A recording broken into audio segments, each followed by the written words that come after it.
ایک سرسبز جنگل میں بہت سے جانور رہتے تھے۔ ان سب کا بادشاہ ایک رحم دل شیر تھا۔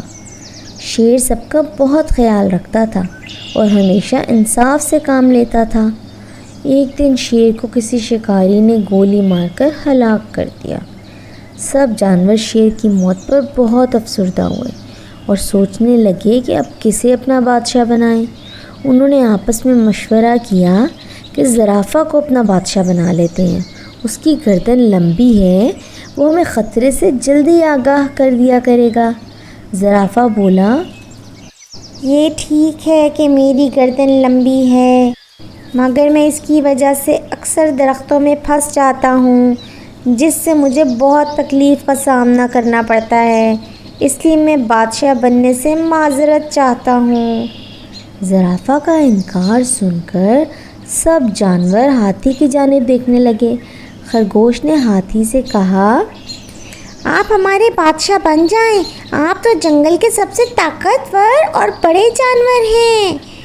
ہاتھی کچھ دیر سوچتا رہا اور پھر بولا، ہاں میں طاقتور تو ہوں، لیکن میں تیز نہیں دوڑ سکتا۔ اگر میں کسی مشکل وقت میں آپ لوگوں کے کام نہ آ سکا تو مجھے بہت شرمندگی ہوگی۔ بندر تمام باتیں سن رہا تھا۔ اس نے سب جانوروں سے مخاطب ہو کر کہا، ہمارے شیر بادشاہ کو ایک انسان نے مارا تھا، میری طرف غور سے دیکھو، میں انسان سے کتنا ملتا جلتا ہوں، ویسے بھی میں تم سب سے زیادہ ہوشیار ہوں، اس لیے بہتر یہی ہے کہ تم سب مجھے اپنا بادشاہ منتخب کر لو۔ سب جانوروں نے بندر کی تجویز سے اتفاق کیا اور اسے جنگل کا بادشاہ بنا دیا۔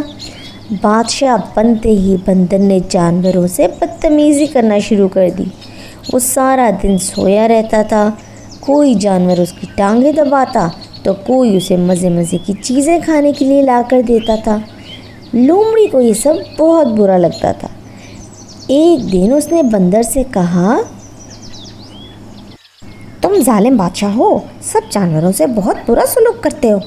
جانوروں نے تمہیں تمہاری خواہش پر اپنا بادشاہ بنایا، مگر تم اس کا ناجائز فائدہ اٹھاتے ہو۔ بندر کو لومڑی کی بات سن کر غصہ آ گیا۔ اس نے جانوروں کو حکم دیا کہ لومڑی کو اس گستاخی کی سزا دی جائے۔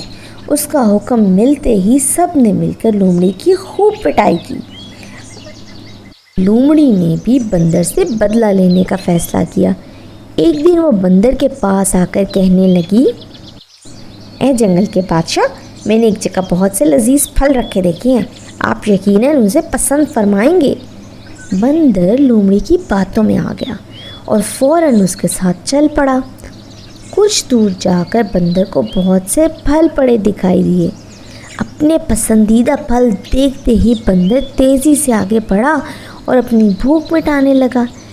بندر مزے مزے سے پھل کھانے میں مصروف تھا کہ اچانک ایک بڑا سا جال اس کے اوپر آ گرا اور اس بندر کو جال میں قید کر لیا۔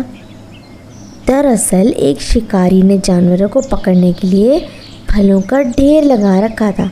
جو بھی جانور وہاں رکھے پھل کھانے آتا وہ اس پر جال پھینک کر قید کر لیتا تھا۔